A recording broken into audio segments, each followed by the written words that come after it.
just irritated, all kinds of irritated, because this is ridiculous. This computer has been fucking with me since like this morning.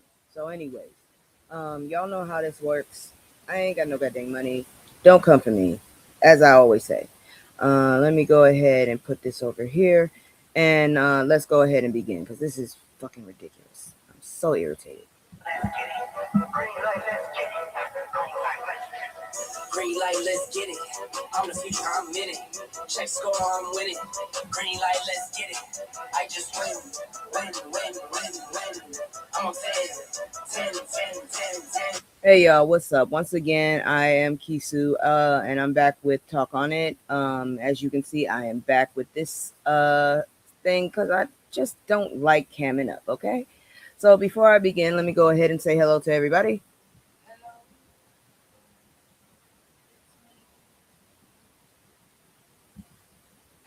And as always, we're going to go ahead and get started with some little pop news. So give me a moment. So Michelle Obama just gave Megan Thee Stallion the ultimate cosign. Well, shit, that's damn good. I didn't know she was looking for one, but okay. So Megan Thee Stallion has officially received the kind of cosign you cannot purchase, manufacture, or beg your publicist to arrange. Michelle Obama says Megan reminds her of her youngest daughter, Sasha. Hey girl, I don't believe that. She's very wealthy. Well, who knows?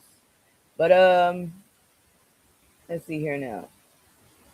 During Megan's appearance on Michelle and Craig Robinson's IMOU podcast, the former First Lady told her, "You and Sasha have similar sass levels," adding that Megan's energy felt familiar, almost like family. Megan immediately revealed that she and Sasha have actually met before, so apparently the vibes had already a complete background check. And this wasn't just Michelle complimenting Megan's personality.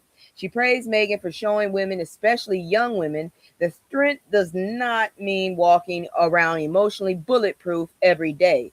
Megan spoke candidly about grief, public scrutiny, setting boundaries, and learning that saying yes to everything does not make you strong. Sometimes strength is admitting I am tired, leave me alone, which frankly should be embroidered on a pillow, for real, for real. I was talking about when you said you were broke. Girl, you keep playing. I am not wealthy. I am wealthy in food pantry food. Shoot, I wish I was rich. Anyways, let's see here now. Megan also teased her upcoming album called Act 3, saying it will bring back Tina Snow alter ego with long requested, overdue, and potentially shocking collaborations. To summarize, Megan came for a podcast interview, received honorary Obama family energy, discussed emotional healing, and teased new music. Most people have podcasts with a promotional clip and some temperature room water. Megan left the Michelle Obama's stamp. Well, she left maternal stamp of approval, and that is elite networking level right there. Ha ha ha, my behind.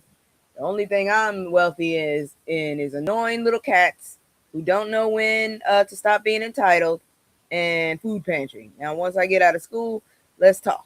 Because hopefully then I'll be ready to get back into the workforce with an actual good paying job that will not lay me off. Because this is some bullshit here. Anyways, moving on. I'm back in this move because, as I've made it quite clear, I'm not a fan of camming up. So if you don't like it, I'm so sorry, but this is really what this channel is. I'm a VTuber. I only promised when I first came out to cam up every 100. So yeah, get me up to 400 and you can see me again. That's all I'm going to say. So anyways, before we begin, as always, let me let you know if you like what I'm doing or if you have a comment to say that isn't rude, please hit me up in the comments. Otherwise, if you have the time, I have the time, and I have no problem deleting your time. So here goes my my commercial, and I'll be right back with the bull. It's just me and the fam. and the fam. It's just me and the fam. It's just me and the fam. Yeah, yeah. It's just me and the fam. See my little say that's my girl, that's my mascot. No one's go for hours and some hours till we pass out. Stay inside the house, turn up with the racks out. Stay inside the house, turn. As always, I forget shit. I forgot to take a picture of the Nolan because I have an update for Nolan. Give me just a moment. I hate when this shit happens. I really do. Anyways, give me one because there's freaking stories. All right, here we go.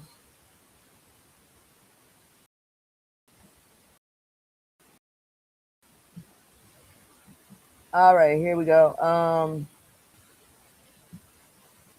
Matter of fact, I didn't even say I was broke today. I just said that I was fighting with that goddamn computer. This computer is acting a hot ass mess today. All right, so give me a second here. I'm trying to figure out why I only one screen came over when that's not even the screen I was trying to do. All right, here we go. That's better. Sitting up here looking at like, where the hell did it go? All right, so Wells District Attorney gave family less than 2 days to turn in the phone. Yeah, all right, I don't trust that shit. Anyways, there are two major updates in the death of an 18-year-old Nolan Wells, whose body was found near Mississippi Horn Island 2 days after a July 4th boating trip. First, Nolan's cell phone, potentially one of the most important pieces of evidence, still has not been forensically examined. His family's attorneys say they agreed with the district attorney Angel Myers McIll. I ain't trying to say that. On July 15 to conduct a joint examination using Mississippi Gulf Coast Community College's digital forensic lab, possibly with FBI involvement. I hope it ain't the one with the googly eye dude. But on August 12th, I think you said don't come for me, I'm broke. I think my memory's trash. Yeah, I didn't do it today because I came up on late. I came late. So I was like, fuck, I just want to get this shit done. Let's do it. So, anyways, let me get back on this. So on August 12th, the DA's office reportedly gave Nolan's family less than 48 hours to surrender the phone, even though his parents were outside Mississippi. The family insists it is cooperating, but wants written forensic protocol covering the examination scope. I don't blame them. Let's see here now. And the method, chain of custody, preservation of extracted data, access to the data, treatment of unrelated information, and retention of the extraction and return of the device. In other words, before handing over potential critical evidence, they would like everyone to agree on exactly who touches it and what happens afterward. Wildly unreasonable if paperwork and accountability frightens you. So yeah, they're just asking for transparency. I don't blame them because I'm hearing a lot of bullshit going on with the Mississippi government situation, how they handle shit. So I don't blame them. Meanwhile, the Congressional Black Caucus has formally asked Attorney General Todd Blanche, this shit is not going to happen now that you ask these assholes. Why would you ask these jackasses? And FBI Director Googly Cash Patel for an independent federal review. This is not going to happen. Both of them are fucking racist. And I don't understand it because one googly motherfucker is darker than a lot of black folks. Anyways, including whether a civil rights investigation is warranted. The CBC gave the Justice Department 7 days to provide a written response. They're not going to do this shit. The DOJ confirmed it received the letter while the FBI is reportedly already assisting local investigators. As long as it's not googly eye, we're good. Nolan's official autopsy has been publicly released. A private autopsy listed both cause and manner of death as undetermined. That because a lot and kept some body parts out, and the case expected to go before jury. So more than a month later, the family still has no definitive cause of death, no completed phone analysis, and no clear account of Nolan's final hours. But they do have dueling letters about logistics, because apparently even grief must survive administrative warfare. I'm so sick of these motherfuckers. They doing this shit on purpose. I swear they are. Moving on, we have another update. Where's my little update thingy? Give me a second. Oh shit. Like I said, it's a struggle tonight. Everything's wrong. Here we go. Shit. Give me a second. I gotta get it back up. This is a struggle in itself. Oh, thank God. I got that out of them. Very annoying. Anyway, so let me make this bigger too. So Tasha Fortune, Mississippi State Medical Examiner's Office hasn't revealed cause of death for woman found hanging. We may never find that one out. Here's an update on the death of Tasia Fortune, the 29-year-old. She looks like a baby. 29-year-old mother of four found hanging from a tree behind a vacant home in Jackson, Mississippi on August 3rd. An autopsy has been conducted, but the Mississippi State Medical Examiner's Office has not released an official cause or manner of death. Of course, they haven't. Jackson police are therefore classifying the case as a death pending investigation, meaning authorities have not officially determined whether Fortune died by self-deletion, homicide, accident, or another cause. Why would it be an accident, please? How the hell do you get up that tree when you... her mother, Christy Spivey, remains adamant that her daughter did not take her own life. She said Fortune had recently attended a family reunion in Kentucky and was better than I had seen her in a long time and at peace.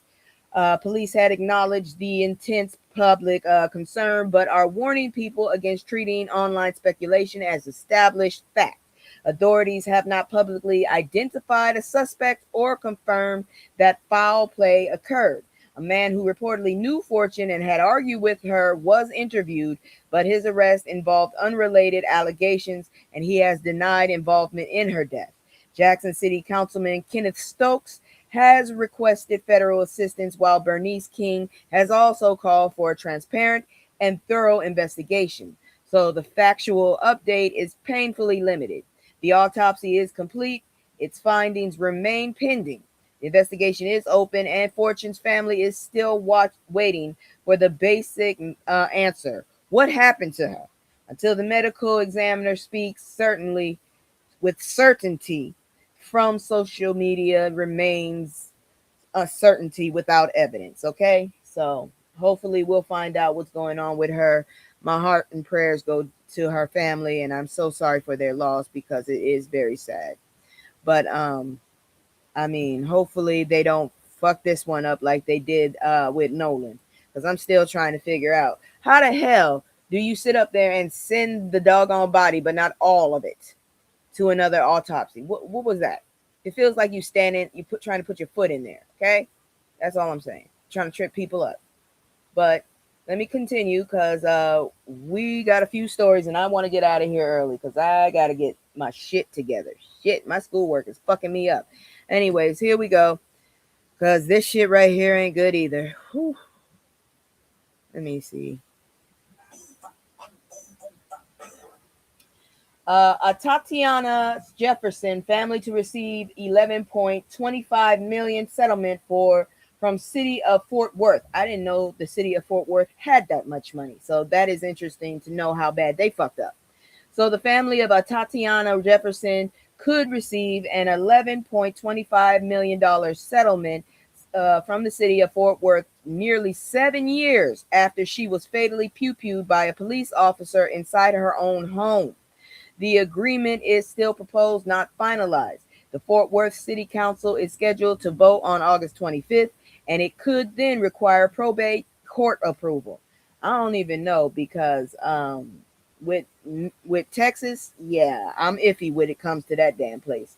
Jefferson was babysitting her 8-year-old nephew Zion Carr in October 2019 when a neighbor noticed an open door and called the police department's non-emergency line.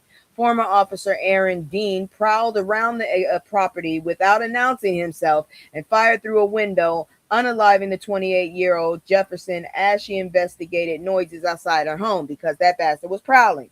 Oh, that was smart as hell to do.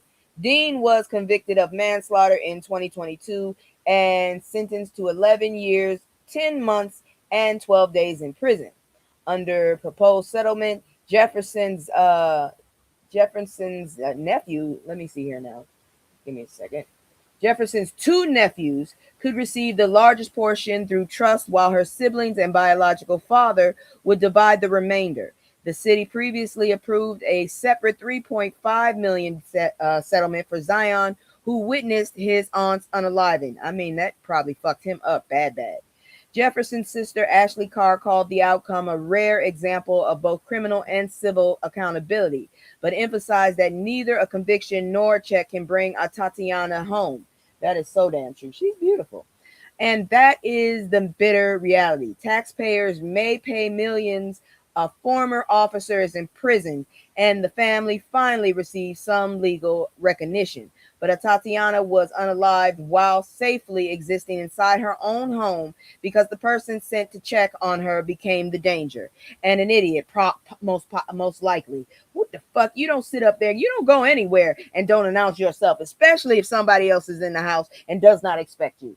Just a civilian basically does that shit. What the fuck? Anyways, moving on because the shit don't get better. Multiple people have been pew-pewed near residence halls at Virginia State University. So this apparently happened on Friday. Y'all ever miss a whole goddamn day? Because I woke up and I thought it was Monday. I thought I missed my doctor's appointment. I called the VA and then I realized it was Sunday and that I had to do the news. I'm sitting up here like, what the hell?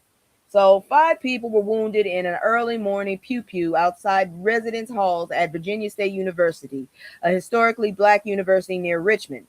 Police responded around 1:30 Saturday morning near the Quad Annexus, where they found 5 victims ranging in ages from 17 to 23. One victim, a 21-year-old man, remains in critical condition. The other 4 are expected to recover. Only one victim, a 20-year-old who had since left the hospital, is a VSU student. What the fuck? Why were they all over there then? Authorities arrested 19-year-old Cameron Harris of Henrico, Virginia, after reportedly finding him hiding inside a closet in Seward Hall more than 14 hours after the pew-pew. Dude, 14 hours? You could have moved way past this. Harris is not a VSU. How did he get in there? He is being held without bail on 8 felony charges, 4 counts of malicious wounding, and 4 counts of using a firearm during the commission of a felony. Investigators believe additional people may have fired weapons and are working to determine whether they were aggressors, acting in self-defense, or otherwise involved. No motive has been announced and Harris has not been convicted. The pew-pew triggered a campus lockdown just before classes were scheduled to begin on Monday. That lockdown has since been lifted. Officials say there is no continuing threat and additional police will remain on campus. So students arrived prepared for a new semester and instead received America's most exhausting recurring lesson. Apparently nowhere, not even a college residence hall, is automatically protected from gunfire. This is really sick, and I really am tired of people doing that bullshit. Now, I know y'all heard about this next one, and I really think they're sick as hell for doing this shit. You see, it's an op-ed, so it's an opinion. What's happening with the USS Abraham Lincoln? Serious concerns are mounting over conditions aboard the USS Abraham Lincoln, which has been deployed for roughly 9 months and has reportedly gone more than 200 consecutive days without a port visit. Man, that thing is the age of pregnancy. The aircraft carrier left San Diego in November with approximately 5,000 sailors and Marines. Its deployment was originally expected to last about 7 months, but it was extended as the ship supported U.S. military operations in the Middle East, which we shouldn't have had in the first fucking place. Family members and military publications have reported deteriorating conditions aboard the ship, including limited food and hygiene supplies, plumbing and waste problems, restricted medical care, extreme fatigue, and growing mental health concerns. You think that's bad? Once that septic shit starts, whew. There have also been reports of sailors attempting to jump overboard, although officials have disputed portrayals of a broader crisis and complete details have not been publicly verified. Defense Secretary, if you want to call him that shit, Pete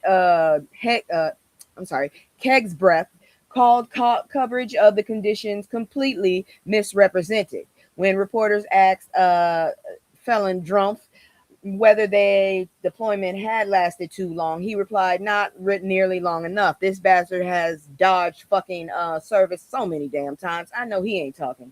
Because apparently exhaustion disappears when the commander-in-chief simply declines to acknowledge it. He's a fucking pompous Nepo baby, okay? Lawmakers demanding answers include Senator Richard Blumenthal, Representative Jason Crow, thank God his name is Jason, Representative Seth Moulton, and Senator Chris Coons. What a horrible last name. They want the Navy to explain the deployment extensions and what support the crew is receiving. The USS George Washington is now expected to relieve the Lincoln, allowing its crew to begin returning home. However, officials have not announced a firm return date. So the replacement is moving. The administration says conditions are being exaggerated. That's a lie. And thousands of military families are saying the people actually living through this shit deserve more than dismissal and a patriotic wallpaper. I'm so sick of this damn country, and it's a damn shame. It really is. Y'all need to stop this bullshit. You really do, because I'm sick of it. Sick of it. All right, we're going to keep moving. It is now time for news you need to use. So here we go.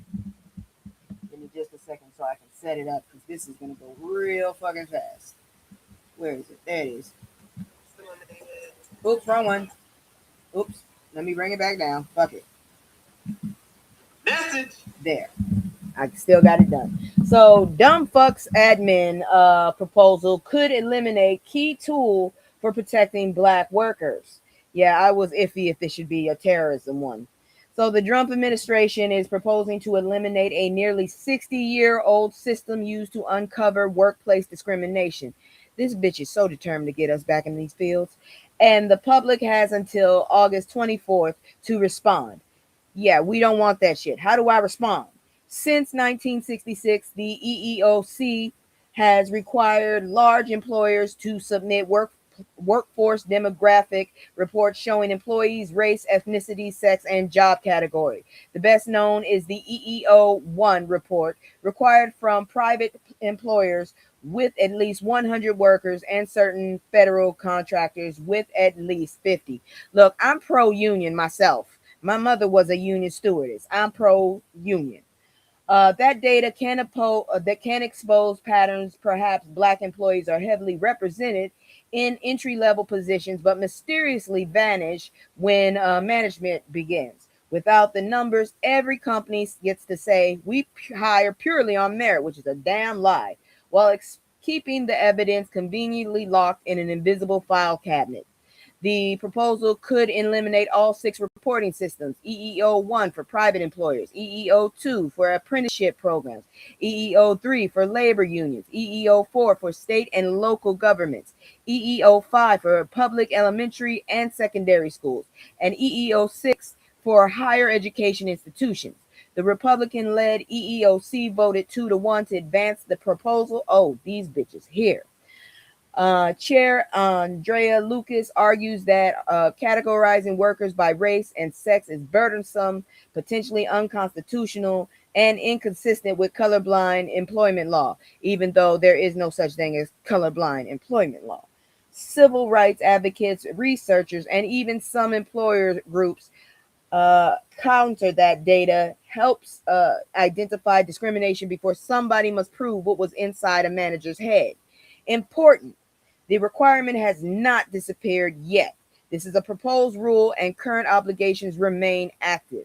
If you want your opinion entered, I'm going to this website, into the official federal record, submit a public comment by August 24th at regulations.gov. Give me a second. I need to type that into my phone. Remember, comments are public, so provide your argument, not your home address and entire biography.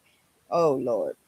Yeah, please don't get yourself doxxed, because these assholes would probably love that shit. They still trying to get all of our fucking information as it is. Let's see here now. Regulations.gov. I'm gonna go there and I'm gonna say something about that shit. All right. Once I'm done with this, I'm going to go ahead and do that. Now let's keep moving because these fuckers, they got more news that you're not going to need. Flock changes to cameras should have been mandatory to begin with. Again, this is an op-ed, but it does have some what you call it clarity to it and factuality to it. So Flock Safety is tightening access to its nationwide license plate surveillance network after investigation found repeated misuse by law enforcement officers. Flock operates roughly 120,000 cameras across 49 states. I bet you that last one is Alaska.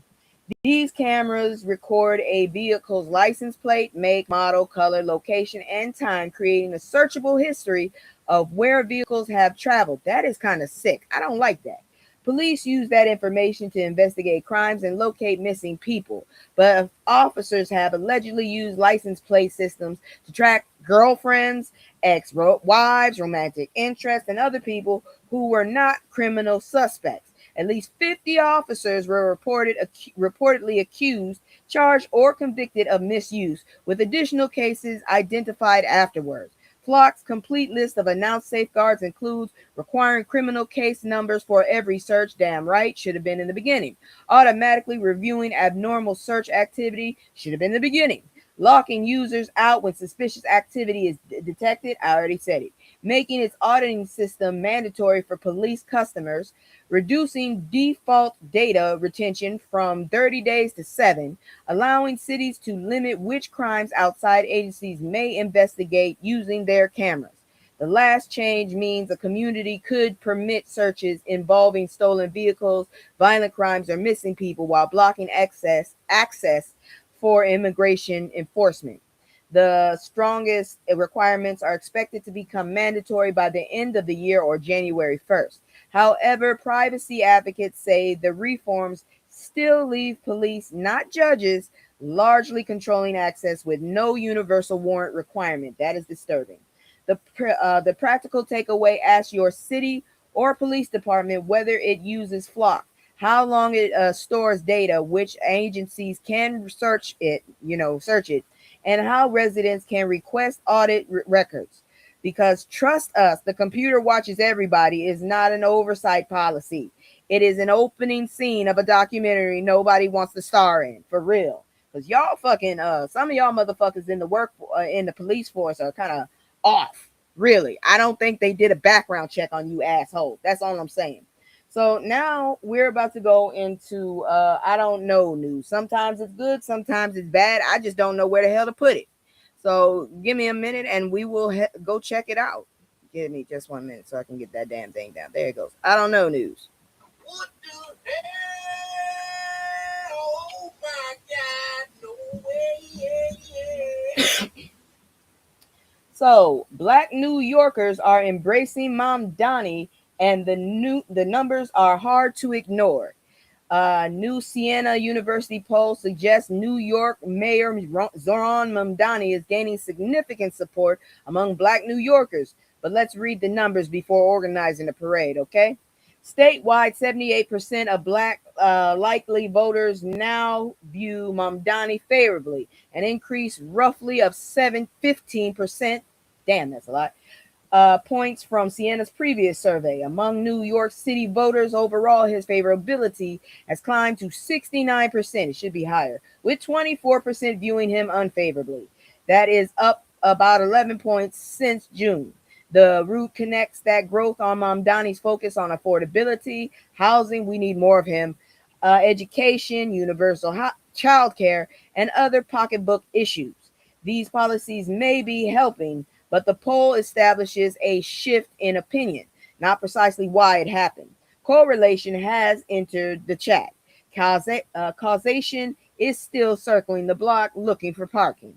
Mamdani's popularity also stops rather abruptly outside the city.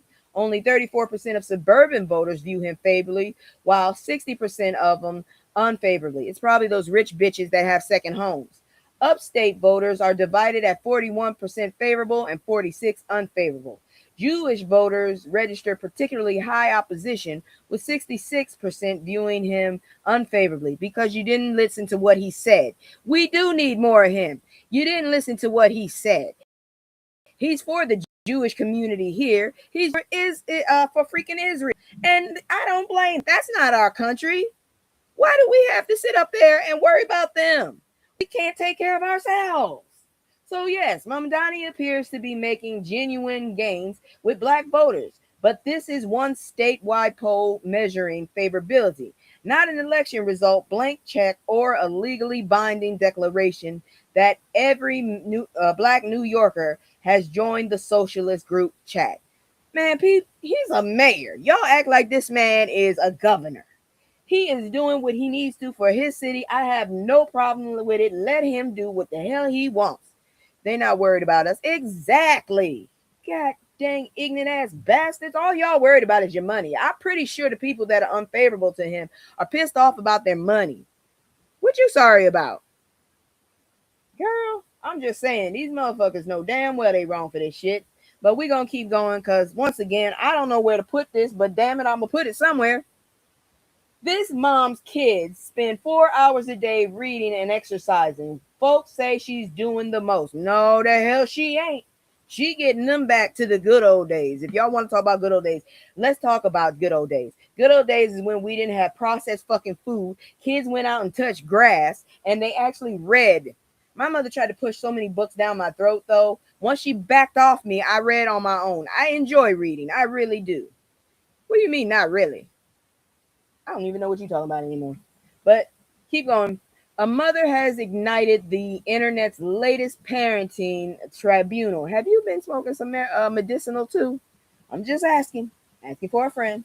After revealing her children's summer routine, her complete list of requirements is read for 2 hours every day. They said oh yeah, that's not bad. Practice sports or exercise for 2 hours every day. Not bad. No television until after 3 p.m. That's interesting. The mother defended the schedule by arguing that children can easily spend 8 hours playing video games. I've seen it. So 4 hours devoted to their minds and bodies should not inspire a federal investigation. I'm not mad at her. Some people praised her for providing discipline, keeping her children active, and preventing the dreaded summer slide. Others called the routine excessive, arguing that summer should include unstructured play, rest, friends, and the sacred childhood tradition of occasionally doing absolutely nothing. Do we not look at this? Do we not forget the damn reading list motherfuckers used to send us home with that looked like it was a chore fucking list? Oh no, I know y'all some pussies. I'm sorry to say it. Y'all act like these kids are so fragile and they are just put to work ridiculously. Damn it. Y'all need to get over that shit. No, not everybody deserves a fucking trophy. Not everybody deserves a pat on the back. They do deserve to know they can try again. Exactly. These motherfuckers get on my damn nerves. That's why our fucking country the way it is now. Because motherfuckers sitting up there talking about, oh, you being too hard on the kids. Fuck that. You want hard? Try what I went through. Shit. Anyways, here's the missing context. The viral coverage does not clearly establish the children's ages, whether the 4 hours are continuous or divided throughout the day, what counts as reading, or whether exercise means intense training versus ordinary sports practice. Those details matter. 2 hours at basketball practice is not the same as putting a 9-year-old through Navy SEAL selection. Shit, you know how many times I was happy to go swimming in the summer? That's an exercise. That's a summer thing. It's also exercise. Shit. Reading and physical activity are obviously beneficial. This is why, who you telling? Reading and physical activity are obviously beneficial, and limiting recreational screen time is consistent with mainstream pediatric advice. Look, if God willing, if I have a baby, that child is not getting a damn iPad. I don't have an iPad. Shit. Anyway, mainstream pediatric advice. But rules value depends on age, intensity, flexibility, and whether the children are thriving or quietly planning emancipation. So is she being disciplined, well-rounded children, or operating a tiny summer academy with no union representative? I don't know. I'm for it though. The routine itself is not automatically outrageous, but TikTok, that there you go. There's the first. There it is. There's the red flag. Has once again handed us 6 facts and demanded a complete psychological evaluation of an entire family. If anything, I look up to her ass. That's a mother who is supposed to do what she's supposed to do. How about we take our kids to educational shit during the summer, huh? How about we spend time with them instead of just throwing them outside to let them do whatever the fuck they want? I have no problem with what she did, and I appreciate what she did, and I think I'll do that to my own kids because I already made it quite clear I might have to homeschool with these crazy ass motherfuckers. Don't you know one of the only damn jobs I could find was PragerU? I refuse. I'll go hungry before I do that shit. Anyways, it is now time for people terrorizing black people. Yes, they back. There's enough of them that I got to report on this shit. So give me just a moment. This is irritating.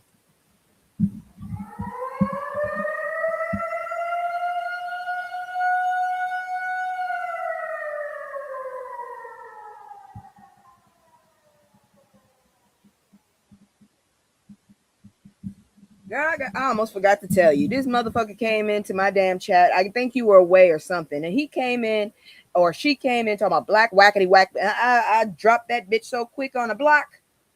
I will drop kick a block at your ass. Please don't. I'm faster than my own moderator. That's a damn shame. So, anyways, dethroned Miss North Carolina says she's not sorry for using the N word. Bitch, you ain't got no ass either. I'm just saying.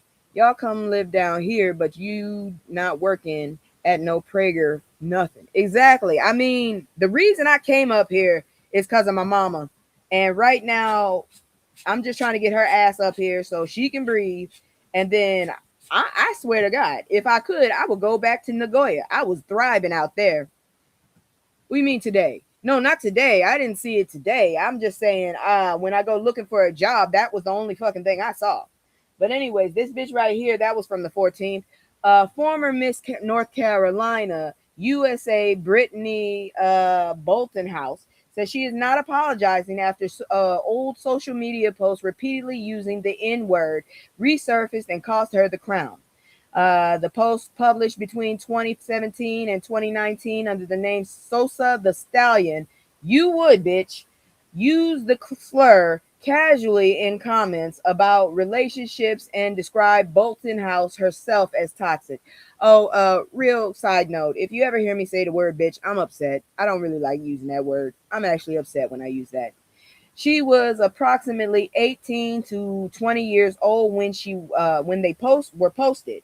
Not 12, not a confused toddler, and not somebody who had only recently discovered language. No, you said somebody was in the chat. Oh no, girl, that was you were away that day. I think you had said be right back, and that bastard came in, and I didn't know what the fuck he was doing until he started doing that shit. And it's like, you're the reason why that little ticker is at the bottom now. Not you, but I'm saying that fucker. Anyways, pageant operator Blaze Productions stripped Bolton House of her title on August 5th after what a perfect day to do that shit. After what it called a review of conduct spanning multiple years. Miss USA said its representatives are expected to hold standards rejecting racism, homophobia, transphobia, and language that degrades others. Bolton House, now 27, insists the decision was really motivated by her conservative politics. No, it wasn't, bitch. No, it wasn't. Christian faith and membership in the Church of Jesus Christ of Latter-day Saints. Those are scary people. Her attorney, Patrick Mincy, is threatening legal action and calling the decision cancel culture. It is not. Everybody knows that fucking Miss USA is supposed to be fucking spotless. Do you not remember what happened to Vanessa Williams? Huh? Shit. These people get on my cat dang nerves. And this dumb bitch right here. Look, I knew already not to use the hard E before I was even fucking 12. So there's no excuse for this bitch. She knew what the fuck she was doing. And apparently she was far. And let me say one more thing. Conservative is not Democratic or fucking Republican. It is views, motherfucker. Because I got called Democratic when I was little. Not Democratic, but conservative when I was little. And I ain't changed my fucking ways anyways, okay? I don't give a fuck.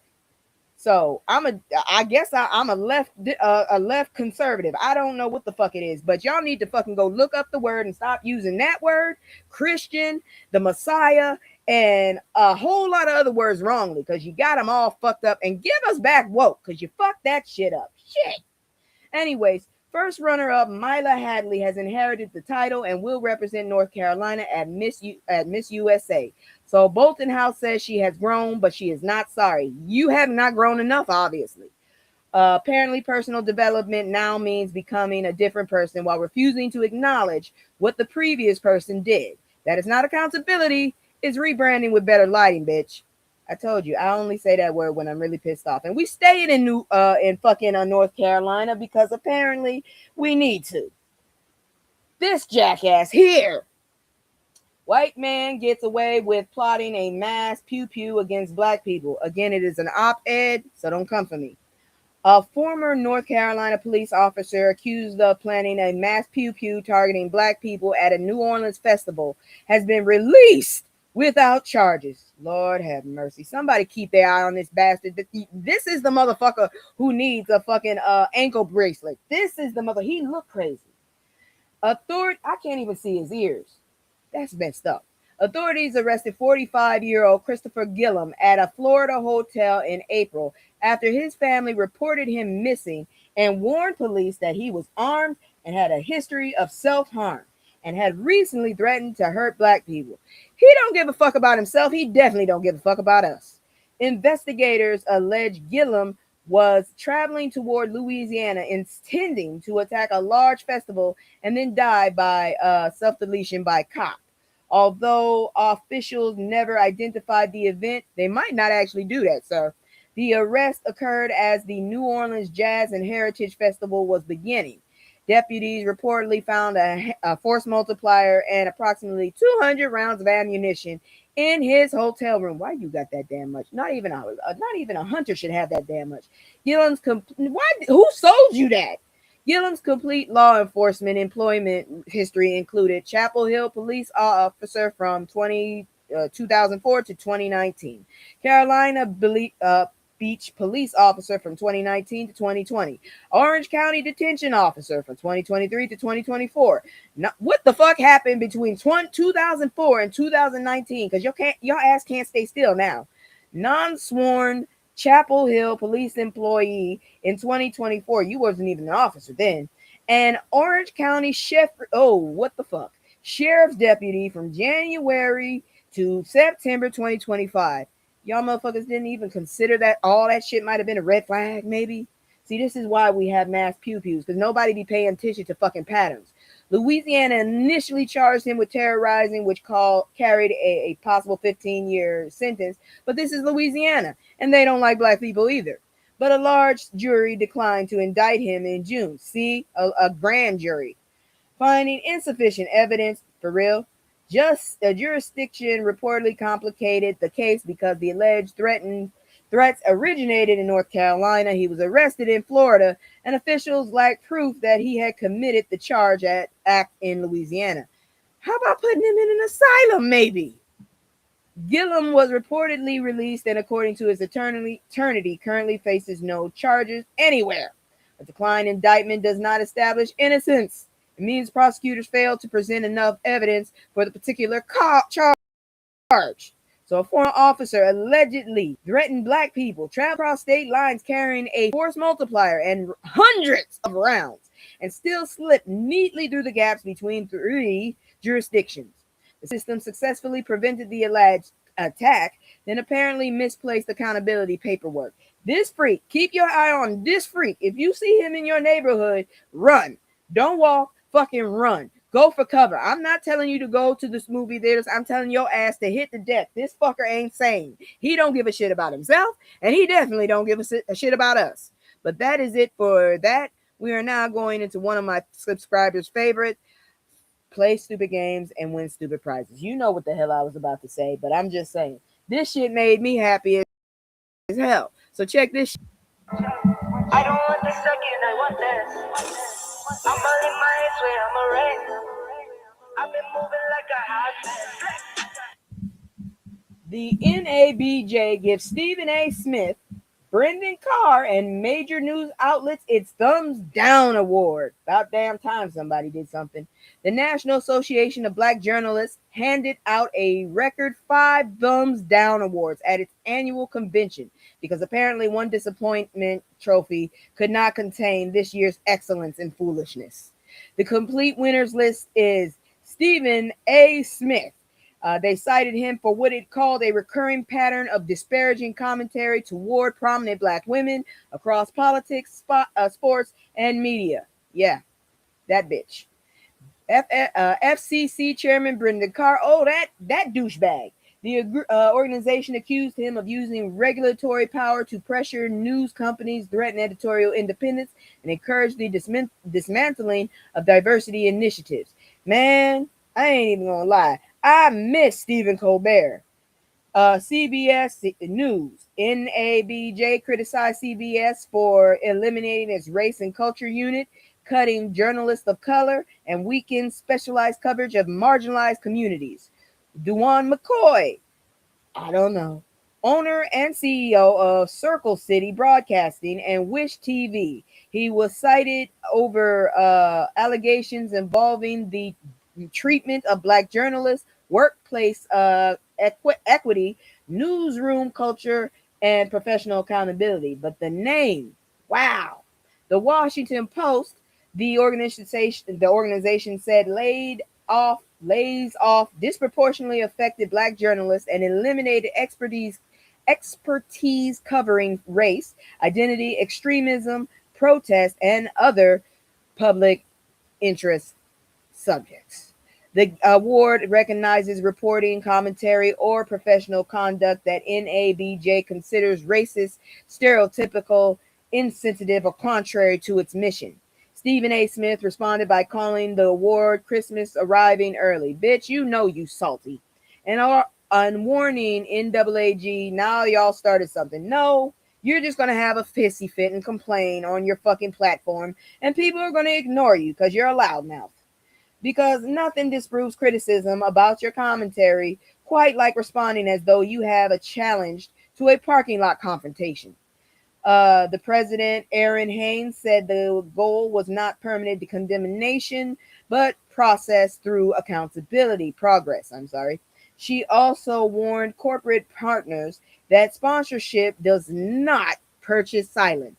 So, congratulations to all 5 recipients. They played wildly different stupid games, but still qualified for the same stupid prize public recognition from black journalists saying, professionally and collectively, absolutely not, bitch. Where's my goddamn sound effect? Thank you. I needed that one. Moving on. I didn't think I was going to have that many, but the shit came out the woodworks. I ain't forgave this heifer for this shit yet. Oprah Winfrey finally addresses backlash for putting Dr. Phil and Dr. Oz in the spotlight. Do you know how much better our lives would be without these fuckers? Oprah Winfrey has finally addressed criticism that she helped create the television empires of Dr. Phil McGraw and Dr. Mehmet Oz. And her response is essentially whatever happened after delivery is not the manufacturer's problem. Yes, the hell it is, heifer. You forced these motherfuckers down our throats. Oprah introduced Dr. Phil to her audience after he assisted her legal team during a 1998 defamation trial. She found his advice practical and relatable, gave him regular appearances, let me repeat that, regular appearances, and eventually helped launch Dr. Phil through Harpo Productions in 2002. You gave him the platform, bitch. Gail King introduced Oprah to Dr. Oz. Gail, you need your ass whooped. Look what the fuck you did. Whose talent for explaining subjects like colon cancer and bowel movement impressed her. Oz appeared on the Oprah Winfrey Show more than 60 times before Harpo helped launch his program in 2009. Both men later accumulated controversy. Dr. Phil, can't y'all do the fucking work and do background checks on these fuckers before you put them down our throats and in our faces? Stop playing in our faces. Dr. Phil faced allegations that his program exploited vulnerable guests, promoted the troubled teen industry, that's how we got Bad Baby, and maintained an intimidating workplace.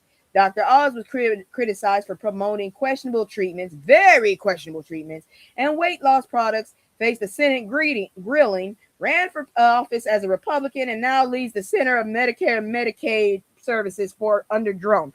This shit is like a nightmare. Yes, and look, he joined a group of weirdos. Oprah told Emmy magazine that everybody follows their own path and their later choices have not do. Bitch. I should have known something was wrong when the first fucking main role she had was getting being a beat up ass woman that was angry. She maintains that at the time she genuinely believed both men offered useful information. That is partly fair.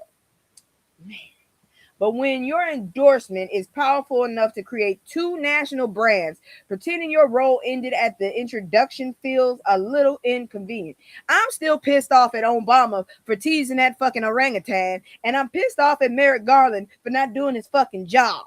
I'm pissed off at those two because of what the fuck we got to deal with now. Had you not teased that fucking petty ass baby, he probably wouldn't have had the idea to run in government, as fucking corrupt as his ass is.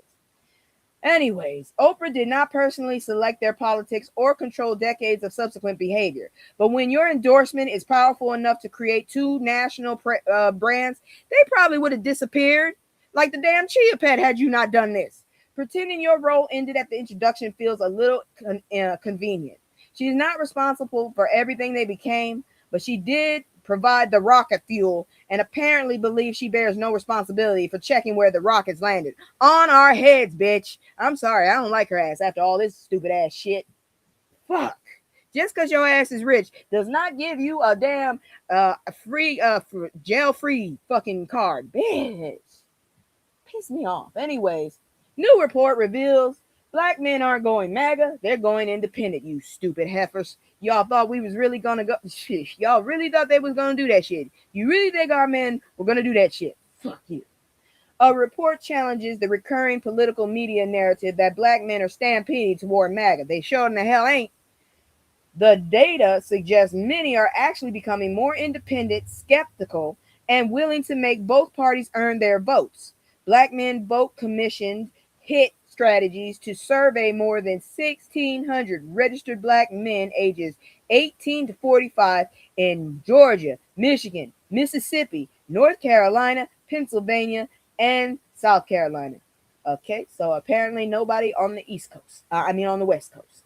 The complete turnout picture. 74% said they were almost certain or probably voting in the 2026 midterms. Please do. 19% described their chances as 50-50. 7% said they probably or definitely would not vote. Those are those fucking trademark FBAs, the assholes that are just trying to get money. 92% said voting is important. Thank you. What the fuck? Do you realize that our ancestors died for this shit? That's the if for nothing else, at least to placate them, bastards. Most respondents remain broadly left of center. A meaningful minority identified as independent or Republican, but Republican identification did not automatically equal devotion to Trump. Black men need to get on code with us. Don't get fancy. Exactly.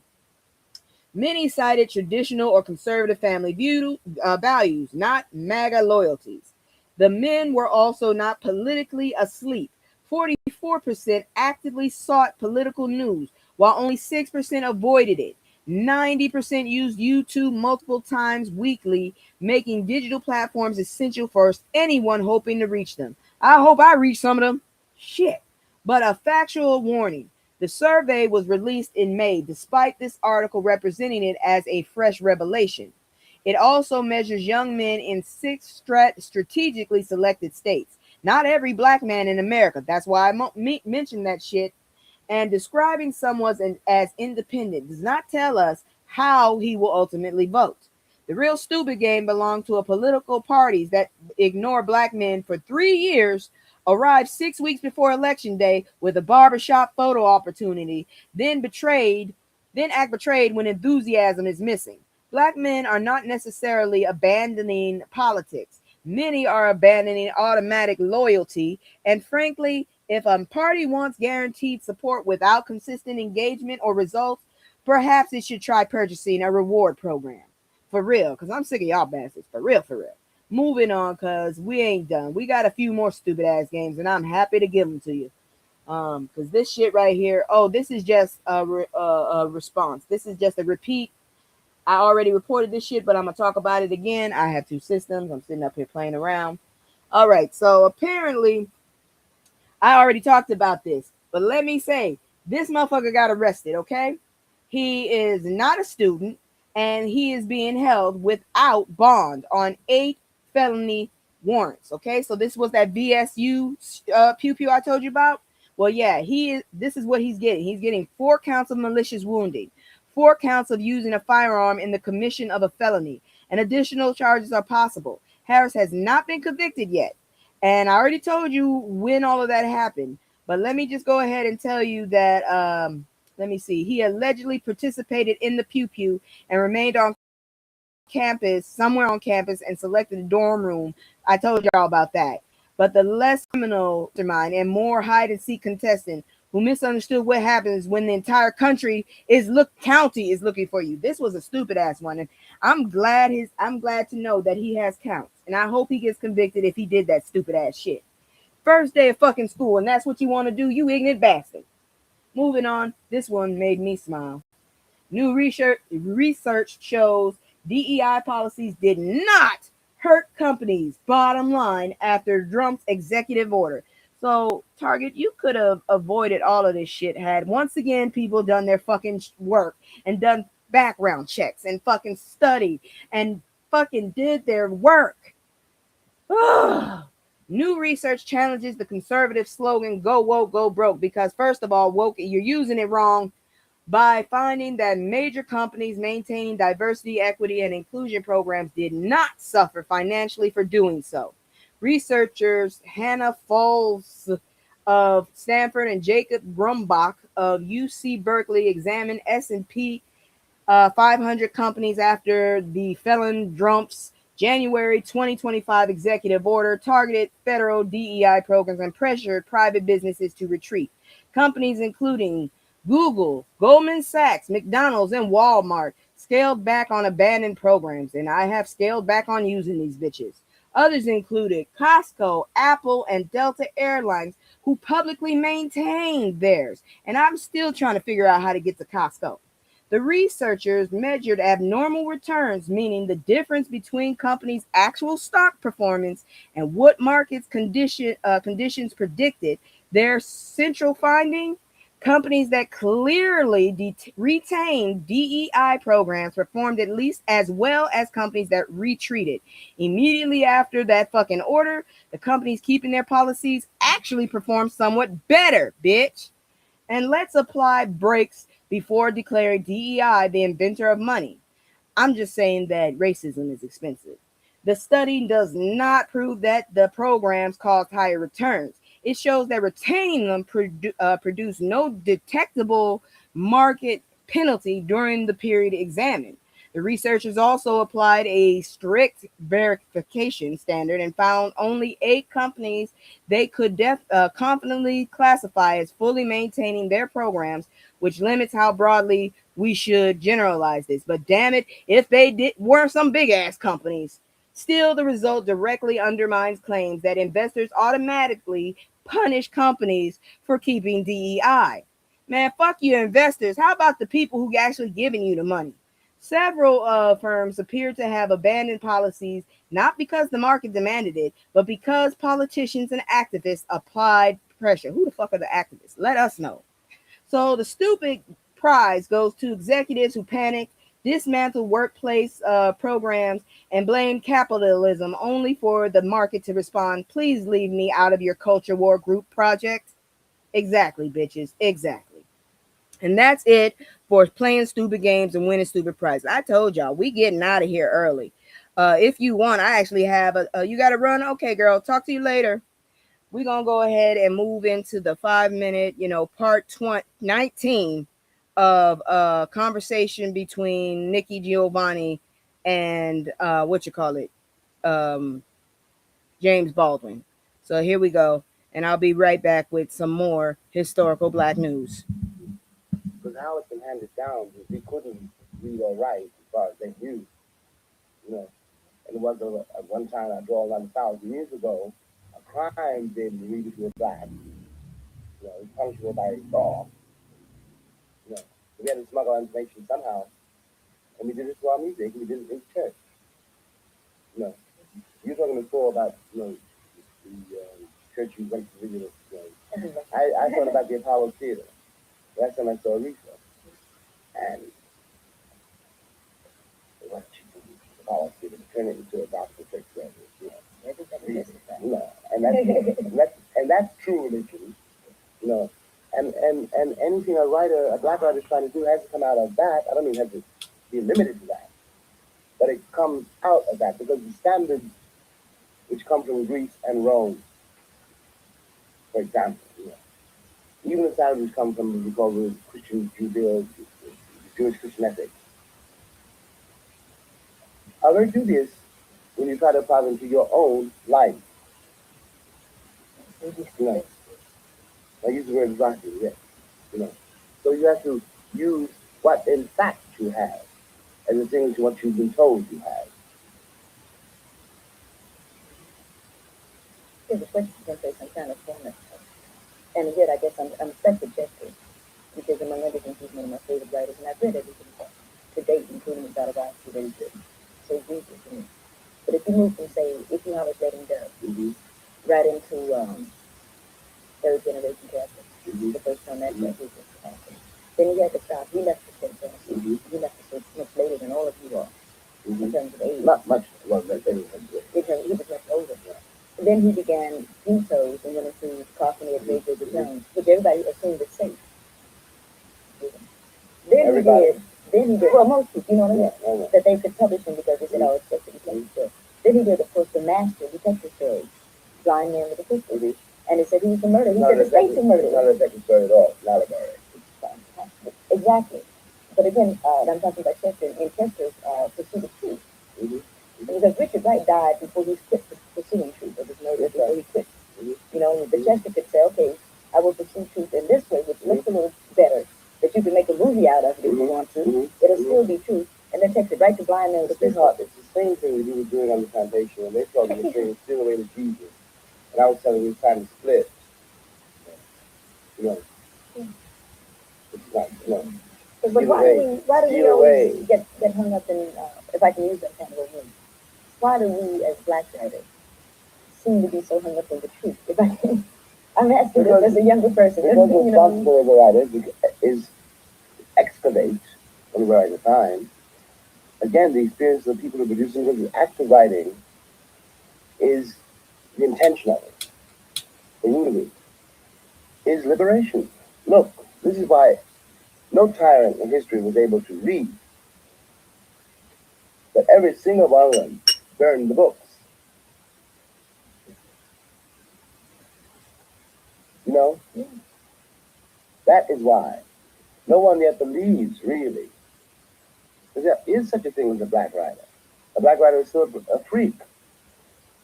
You know, a dancing dog.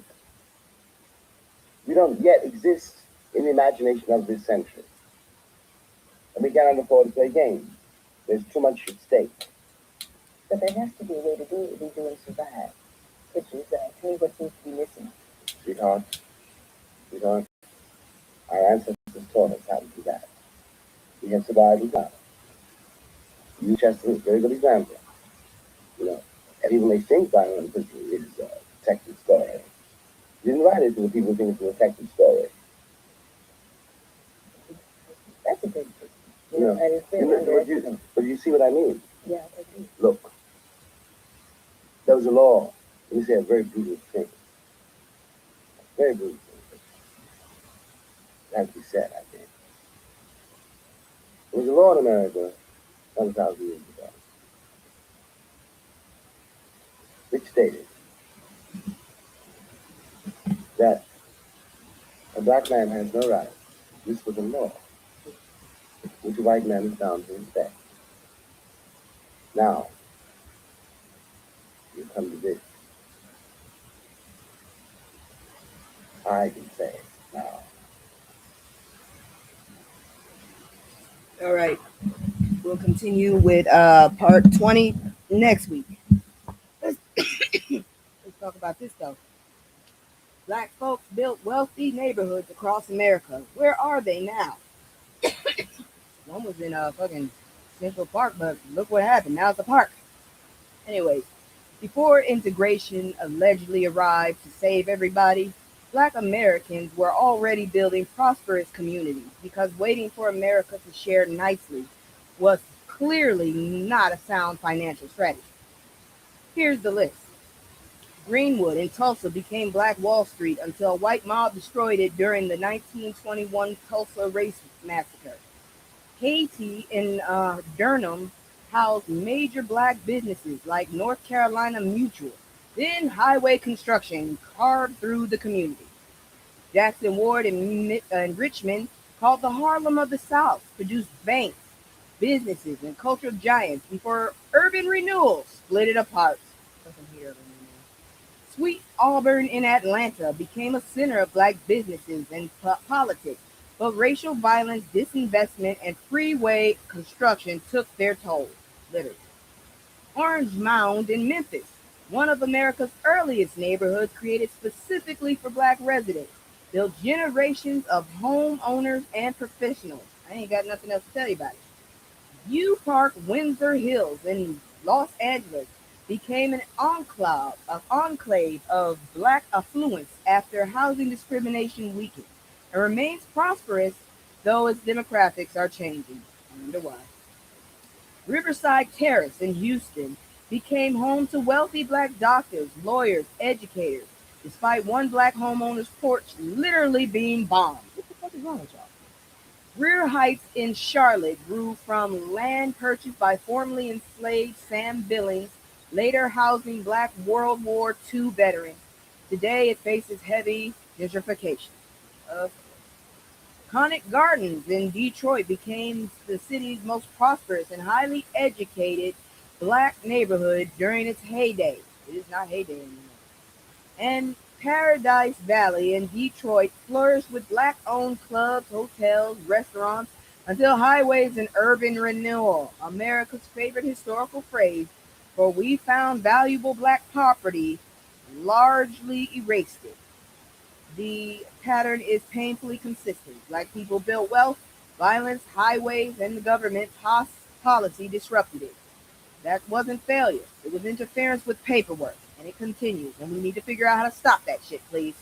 That's it for your historical moment. We're about to go ahead and take a look at some culture. Because I'm serious. This letter just threw me the fuck off. So I need to let y'all be thrown off too. Shit. I did not write it. So don't come for me. God dang it. Where the hell is it? Where's my culture? There it is. That thing you.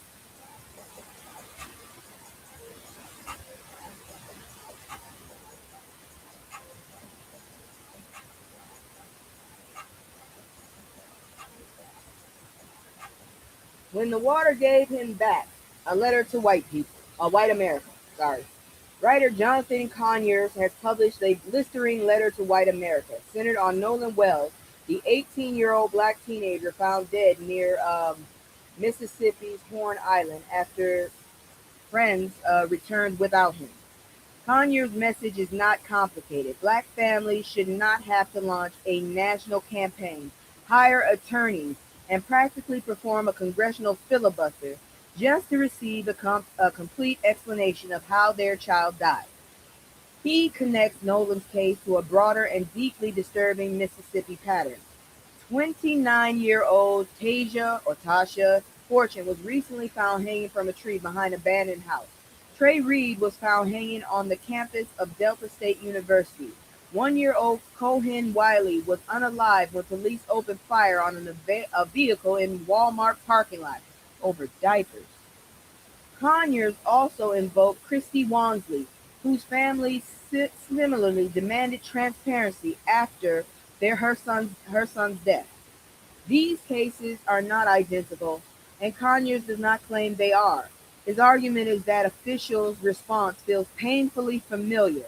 Limited information, unanswered questions, and grieving black families treated as though requesting basic facts is somehow unreasonable.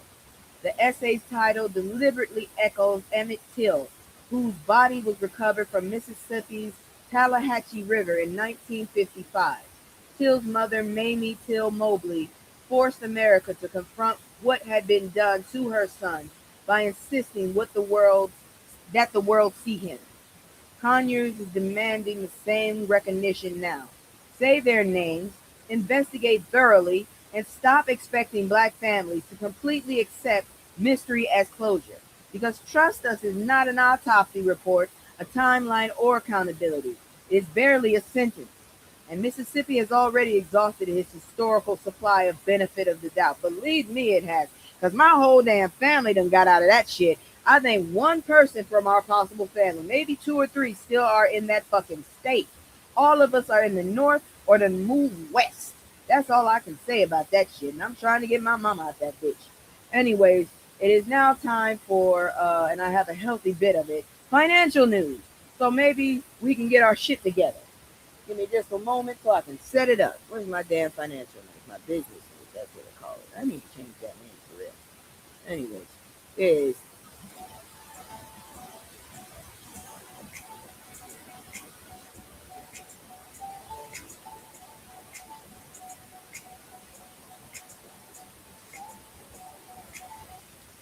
property is power, the last generation to start from zero. What if success is not becoming the family's first homeowner, executive, or entrepreneur, but becoming the last generation forced to begin with absolutely nothing? That wouldn't be bad. That is the argument from Dr. Anthony Kellum's latest Property is Power column. Income helps you live, but transferable assets change where your children begin. An inheritance does not need to be a cartoon sized check. It can be a paid off home or duplex, that would be very nice, land, rentable property, or a commercial building, stocks or ownership in a business, college without crushing debt, help with a down payment, financial knowledge, or simply parents who can assist instead of needing financial rescue. According to the Federal Reserve data cited in the column, the typical white family roughly held roughly 6 times the wealth of the typical black family in 2022. Nearly 30% of white families had received an inheritance or substantial gift, compared with 10% of black families, and white recipients generally received more. Meanwhile, an estimated 124 trillion could transfer between generations and charities from 2024 through 2040. I'm sorry, 2048. In other words, America is preparing for the largest family group chat payment, and black families are entering that chat already muted. Kellum's practical message is to convert income into ownership. Before selling grandma's house, ask whether it can remain a family asset. I wish they had done that with my family, grandma's house. If you operate a business for decades, consider owning a building beneath it. Keep strat- keep strategic Keep strategically valuable land when possible. Build investments, business interests, and intellectual property. Create an estate plan so the family does not inherit confusion, court dates, and no one cousin claiming grandma told him everything was his. Because if you try that shit, you're getting your ass whooped. The goal is not raising children who never work. It is building a floor high enough that their work begins somewhere above survival. Please do that. That would be a lovely gift for your children. I honestly believe that. But we are not leaving this because we got some more talks about this. So let's talk about this next story, please. We're going to get out of here early, but still. Major win for small businesses with final rule on beneficial ownership reporting. But more than 32 million American small businesses have officially escaped the federal government's beneficial ownership information reporting requirement, also known as Please Tell Us Who Owns Your Company Again, using a completely different form. FinCEN's final rule exempts every company created in the United States from filing a BOI report under the Corporate Transparency Act. American citizens and other U.S. persons are also exempt from being reported as beneficial owners. The complete changes are domestic U.S. companies no longer need to submit BOI reports. U.S. business owners do not need to update or correct information previously filed. FinCEN says previously submitted personal BOI information from U.S. persons will be deleted. Certain companies formed in foreign countries but registered to conduct business here must still report. Even those foreign companies do not Even those foreign companies do not report American beneficial owners or American company applicants. The National Federation of Independent Business estimates that eliminating the requirement will save small businesses more than 128 billion in compliance and regulatory costs. However, NFIB still wants Congress to repeal the underlying law. Why? Because the regulation can be changed by a future administration. Repealing that statute would make this relief harder to reverse the next time Washington remembers that small business owners apparently have unlimited time, money, and emotional support for paperwork. The practical takeaway: if your company was formed under the U.S. law, FinCEN says you do not need to file a BOI report. Foreign organized companies registered here should check the remaining requirements carefully. This is general information, not personalized legal advice, because the one thing more expensive than federal compliance is confidently misunderstanding federal compliance. I'm so used to seeing other words, it's ridiculous, for real. Anyways, moving on, because this woman had my attention, and I hope that we all can learn from her. So let me move it to here. Mom of four goes viral sharing her surprisingly simple money saving tips. So, mom of four and financial content creator Katia Chesnock is going viral for money maxing, which sounds like finance bro nonsense, but is really just intentional budgeting wearing a trendy little hat. Her complete strategy is surprisingly reasonable. Automate savings so money go moves before you spend it. Cook at home more often than you eat out. Eliminate unnecessary impulse purchases, especially gadgets social media convinced you would use every day. You won't. Continue spending on things that genuinely bring value or joy to your family. The point is not to stop spending entirely or make every grocery trip feel like a criminal investigation, because it does for me. It is to cut expenses you barely care about so your money remains available for priorities you actually value. Budgeting expert Jesse McCain recommends starting with 3 steps.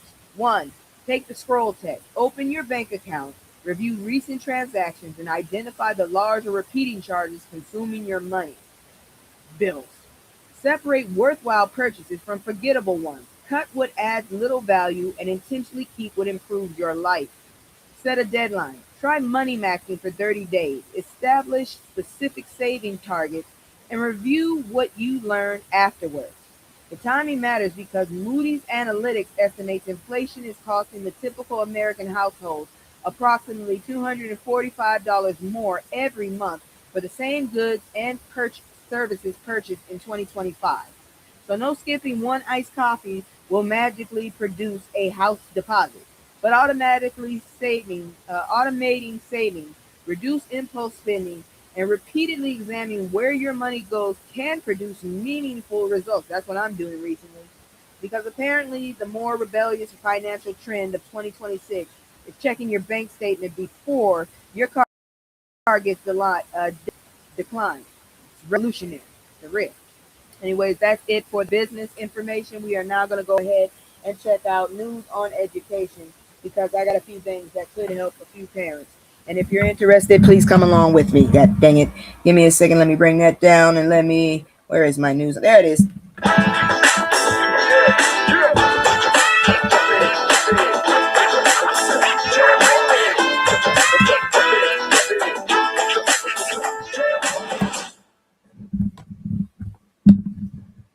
All right, so 15 ways Black families can set their kids up to win this school year. Back to school preparation is more than buying notebooks and discovering at 9 p.m. that somebody needs a very specific 3-ring binder by sunrise. I hate when they do that.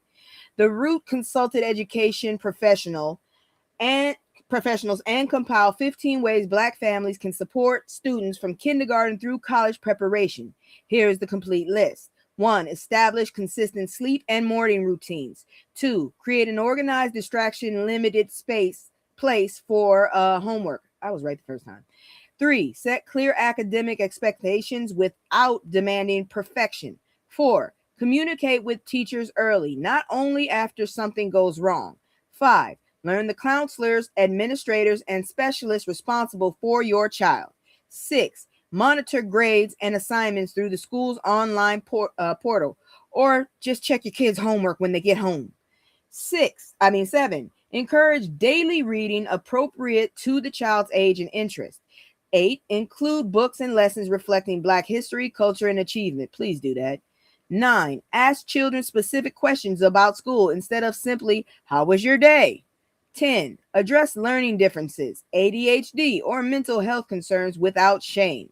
11. Request evaluations and services when needed, and understand IEP and 504 protections. 12. Use tutoring, libraries, and free academic resources before struggles become emergencies. 13. Support extracurricular activities that develop confidence, friendship, and leadership. Please do that. Get your kids to be social. 14. Begin discussing college careers, and financial aid before senior year arrives, like an unpaid bill. 15. Prepare strategically for the SAT or ACT. I took the ACT. Even when colleges are test optional, Khan Academy offers free SAT preparation. Khan spelled KHAN, just to let you know. The larger message is that the parent must remain visible, informed, and willing to advocate. Black children are too often underestimated, over-disciplined, or denied support when adults misread a learning need as laziness or bad behavior. You do not have to become the teacher, therapist, counselor, and principal, but you should know who those people are and make sure they know you are paying attention, because we never notice the problem becomes considerably harder to say when parents have emails, meeting notes, and screenshots. In other words, receipts. Documentation, the love language of institutional accountability. You gotta love it. I'm telling you. Anyways, moving on, because this one kind of scared the shit out of me. I've never been to the school, but yeah. Northwestern reportedly set to close program of African Studies, ending an 8-decade chapter in high education. What's the problem is? Please tell me what the problem is. Northwestern University is reportedly dismantling its program of African Studies, the oldest formal academic program devoted to studying Africa in the United States. Founded in 1948 by anthropologist Melvin Herskovitz, the program grew into an internationally recognized university-wide research center operating independently from Northwestern's individual schools. According to the reporting from the Purple Wire, staff members were told the center is closing and that its employees will be laid off. One staffer said no reason was provided, while students and faculty were reportedly given little information about what happens next. Northwestern disputes that word closed. Spokesperson Amy Lee says the program is instead in a period of transition, closed, away from its status as a university-wide research institute and center. Give me a second here. Whew. Anyways, the university claims it remains committed to supporting African studies, education, and research. So the building is apparently not closing. It is merely losing its institutional status, organizational structure, and possibly its staff. Thank goodness higher education invented vocabulary, because regular words were beginning to make budget cuts sound far too obvious. What remains unclear is where African studies will be housed, which employees will remain, and whether Northwestern's Wayneburg College will continue the program's teaching and research functions. This is also a part of a broader pattern. Florida has removed certain Black studies courses from general education eligibility and restricted funding, while the University of Louisville suspended its Pan-African Studies doctoral program and eliminated graduate assistantship following changes in Kentucky law. I can't stand this country sometimes. The critical distinction: Northwestern has confirmed a structural transition, but not an end to African studies altogether. Until it identifies the structure, staffing, and funding, however, we remain committed is a promise, not a plan. And that is so sad. And that is it for your news on education. We're going to go ahead and move into give them their flowers because unfortunately we lost one. And his message is very deep.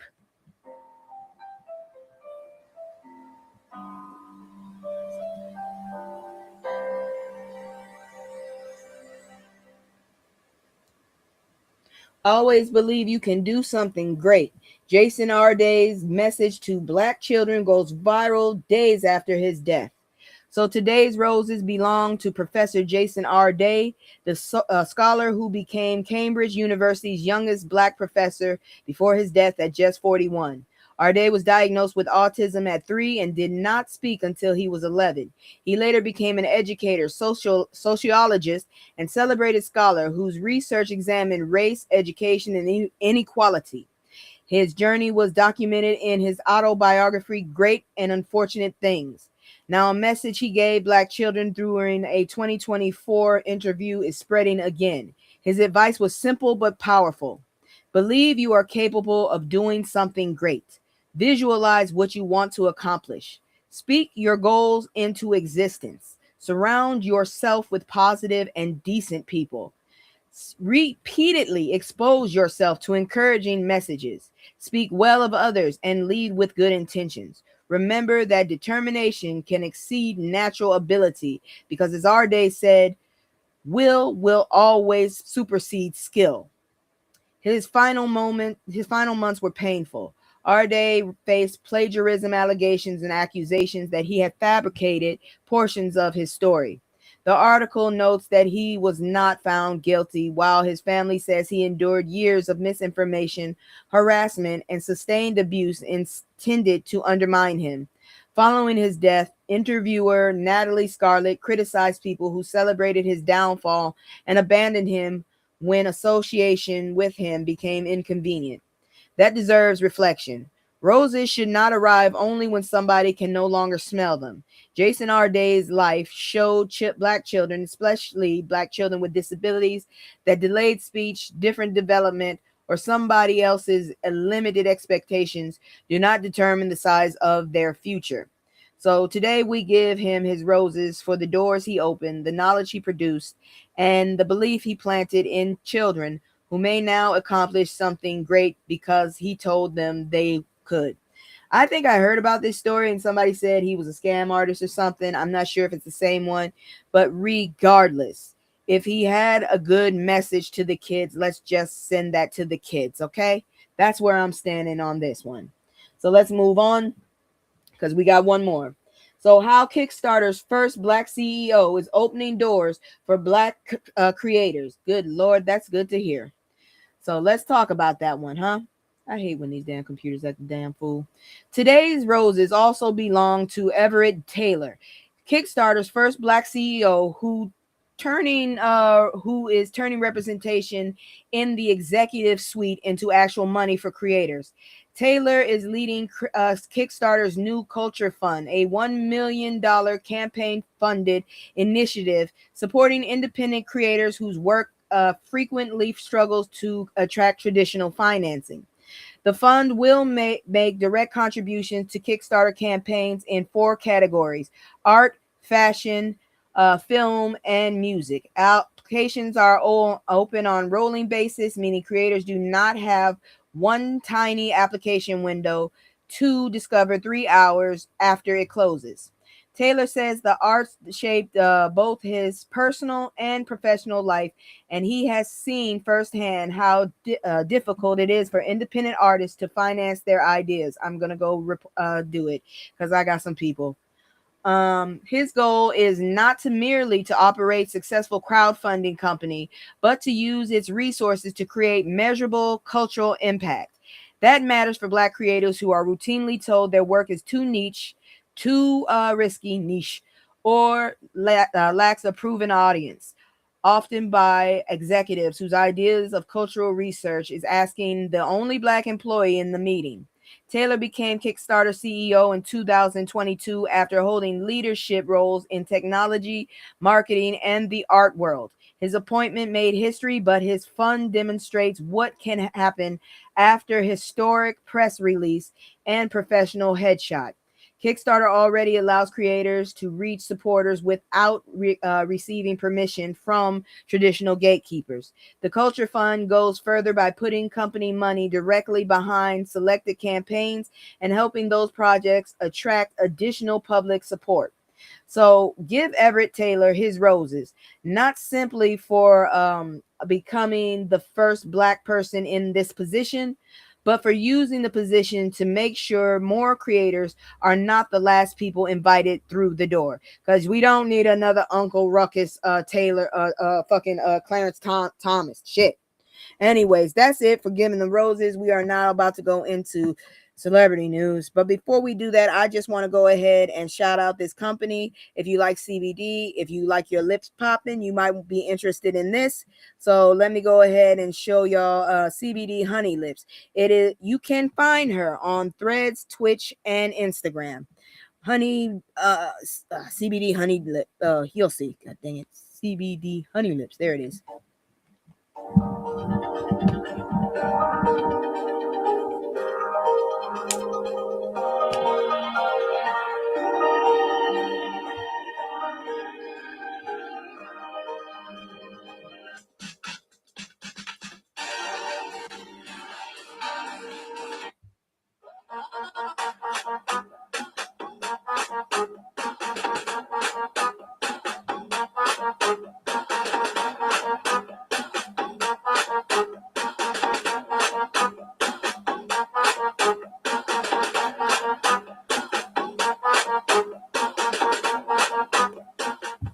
Once again, that is CBD Honey Lips. You can find her on Twitch, Instagram, and Threads. Now we're going to go ahead and go to my commercial. If you like what I'm doing, if you don't like what I'm doing, and you have a suggestion that would be, fix it, hit me up in the comments. If you're just trying to fuck with me, go ahead and do that too, and I'll go ahead and delete your comment. You're just wasting your time, and I don't have a problem with that because I got a lot of time.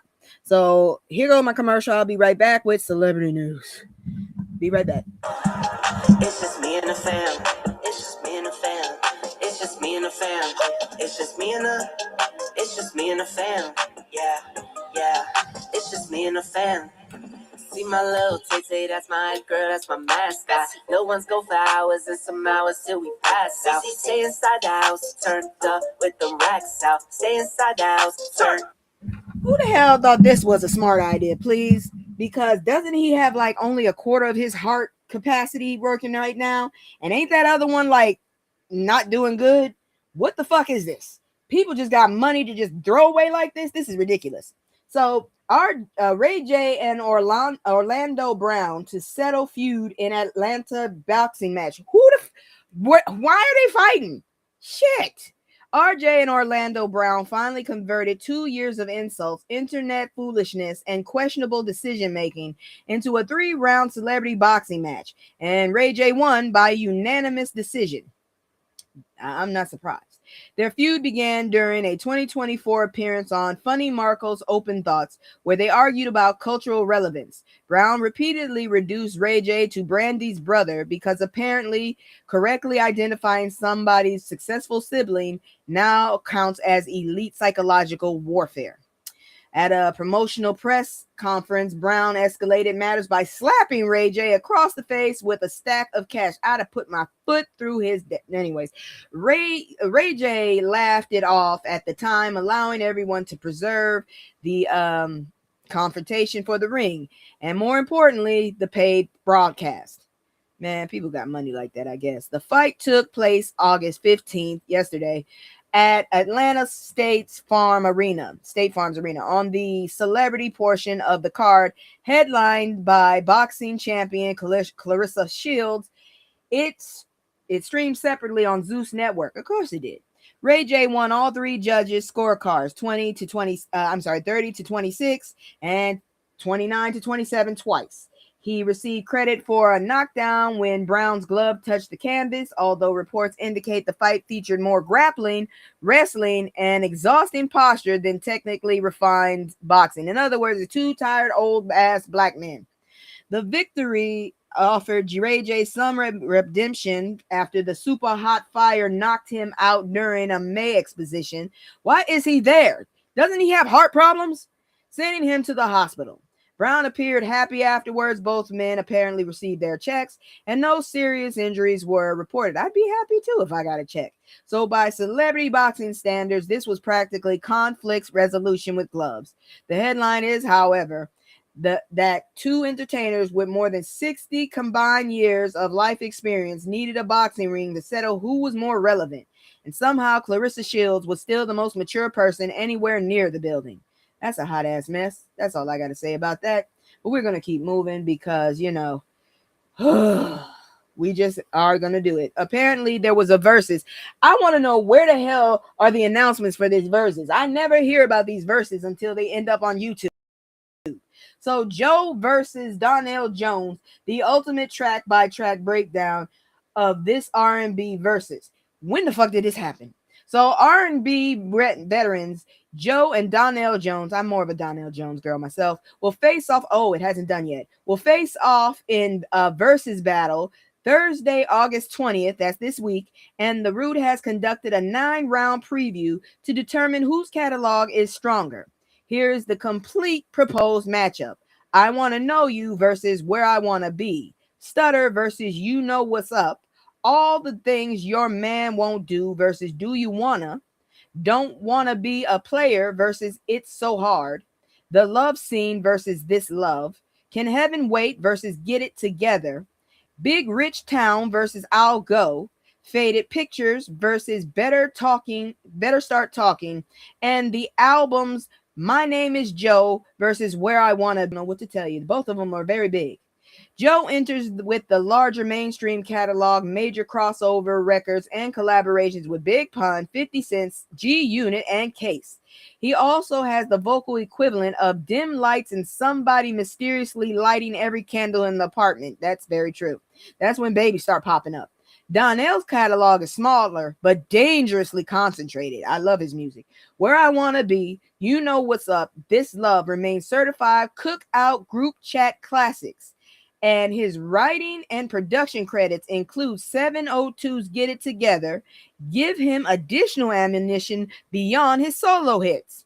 The Root gives Donnell major victories where emotional impact and album cohesion matter, particularly, I hate that word, with Where I Want to Be. But Joe appears to hold the overall advantage because his catalog is deeper. I think he lasted longer too. I don't know. His features are bigger and he has more recognizable credits available when the battle reaches its later rounds. Still, versus is not decided on paper. Song order, live vocals, and knowing when to deploy the record can overturn anything. Translation: Joe may have more bullets, but Donnell owns the song that caused an entire generation to reconsider relationships they had already ruined. And then they ruined it again. But anyways, that's it for that. Now we're going to move into some futures. Oh, good grief. God dang it. Let me get ready to do the dang when I'm ready to do the dang. God dang you. Here you go. That's the wrong one. Ain't nobody got time for that. I hate this shit. It is a struggle tonight. Anyways, I spent all night, braiding my hair. I went to bed like at 5 because I thought it would only take 2 hours, but I forgot I twisted my hair into small braids. My ass. Anyways. Meet Maya Boyd, the Broadway actress set to play Storm in Marvel's X-Men. Marvel has officially casted 23-year-old Broadway actress Maya Boyd as Ororo Monroe. Storm, goddanit. Better known as Storm in its upcoming X-Men reboot. Why do we always have to reboot? This is confirmed, not another. This is confirmed. It's not another anonymous Marvel insider posting fan fictions between advertisement. Marvel Studios announced Boyd and the principal cast at Disney's D23. I am so ashamed they own Marvel. That is a shame. Boyd earned her musical theater degree from the University of Michigan and made her Broadway debut while still completing college. Her stage credits include Merrily We Roll Along and Juliet, where she played the title role. Joe Turner's Come and Gone. I've never heard of that. Storm will be Boyd's first movie role. Nothing casual, just leaving Broadway, entering Hollywood, and immediately asked to control the planet's weather. Congratulations on the reasonable career transitions. She's a beautiful girl. I think she can do it. I could see her as it. The complete announced cast involves Maya Boyd as Storm, Sadie Sink as Jean Grey. Is that the one from Wolverine, Deadpool and Wolverine? I don't know. Let me know. Kit Connors as Cyclops. Weird. Christopher Abbott as Professor Xavier. Samara Weavings as Emma Frost. Indy Navarrete as, is that Indy or Inde? Navarrete as Rogue. Adam Driver as Mr. Sinister. The film will be directed by Jake Schreier and is scheduled for theaters on May 5th, 2028. Hopefully, America will still be here by then, because I swear this is the longest 2 years I've ever had. Boyd will follow Halle Berry and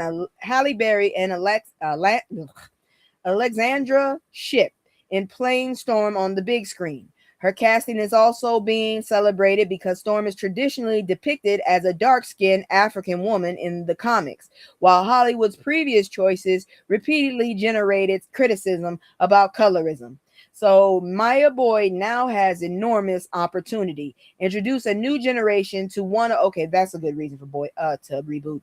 A new generation to one of Marvel's most powerful Black women, and remind the studio that Storm is a leader, strategist, and a literal goddess, not decorative cloud support standing behind Wolverine. I think she could probably take his ass, real talk. He'll never be able to jump that damn high. Never. Anyways, that's it for celebrity news. We're gonna go ahead. We're almost done. I told you we getting out of here. We're gonna go ahead and get into health news and then animals. So FDA egg recall. See if you've been exposed to salmonella. I'm supposed to just only eat egg whites, so I'm good unless it's in the egg whites. Then I'm fucked up. So check your refrigerator. Nearly 1.6 million cartons of eggs produced by Midwest Poultry Service have been recalled over possible salmonella enteritis contamination. The FDA classified this as Class 1, its most serious category, meaning exposure could cause severe illness or death. They recalled brands and packages. The recalled brands and packages are Kroger, large 12, 18, and 60 count, extra large 12 count, medium 12 and 30 count, and jumbo 12 count. Simple Truth, cage-free brown medium 12 count, large 12 count, large 18 count, and large 24 count. How the hell do you get large and small? I don't know. Brookshire's large, 6, 12, 18, 36, and who the hell needs 60 eggs? 60 count, extra large 18 count, and jumbo 12 count. I mean, if you got jumbo, do you really need to have? Anyways, Country Morning, large 12, 18, 30 count, extra large 12 count, medium 12 count, and jumbo 12 count. I'm going to go find some jumbo and see how big these eggs are. Cal-Maine Sunups, medium 30 count, food service packages including grade AA or grade A white and brown eggs in bulk quantities ranging from 20 eggs to 30 dozens. Now, I can understand 30 dozens probably in a building or something. Every recalled carton has plant code P1950 or 840962, sometimes displayed as 0840962. a Julian date from 157 through 184, I don't know what the fuck a Julian date is, and a sell by or best buy date between July 20th and August 17th. If you got eggs that damn long from July 20th, I don't think you should have bought eggs from this year. Anyways, the eggs were distributed in Texas, Oklahoma, Louisiana, Arkansas, Mississippi, New Mexico, including Kroger, don't got one, Brookshire Grocery, don't shop there, and smaller retail or food service locations. Do not cook or eat them. Return them for a refund or throw them away. If the eggs are outside their original carton and cannot be identified, the FDA recommends discarding them. Clean any refrigerator shelves containers or surfaces they touched with hot soapy water. Salmonella symptoms can include diarrhea, fever, stomach cramps, nausea, vomiting. Children under 5, older adults, and immunocompromised people face greater risk of severe illness. Contact a healthcare professional if symptoms become serious or you believe you were exposed. No illnesses had been reported as of the FDA's published update, but this investigation remains ongoing. And don't you know, I went and checked during the 5-minute conversation, and them motherfuckers done closed the comments for the EEOC. Y'all got to be serious. Anyways, that's it for health. We got one story left, and I'm just gonna go ahead and do my commercial one more time. If you like what I'm doing, or if you don't like what I'm doing and you have a suggestion to improve it, hit me up in the comments in the bottom. Otherwise, I will delete your shit. I ain't got time for that. Okay, so here go my commercial. I'll be right back with animals trying to take over. I'm so serious. This one is a trip. It's just me and the fam. It's just me and the fam. It's just me and the fam. It's just me and the. It's just me and the fam. Yeah, yeah. It's just me and the fam. See my little Tasia, that's my girl, that's my mascot. No one's go for hours and some hours till we pass out. Stay inside the house, turned up with the racks out. Stay inside the house, turned. It's not a snake on a plane or a train, but instead a car. A snake is caught on camera slithering. Sorry. Okay. I did something wrong. Hold on.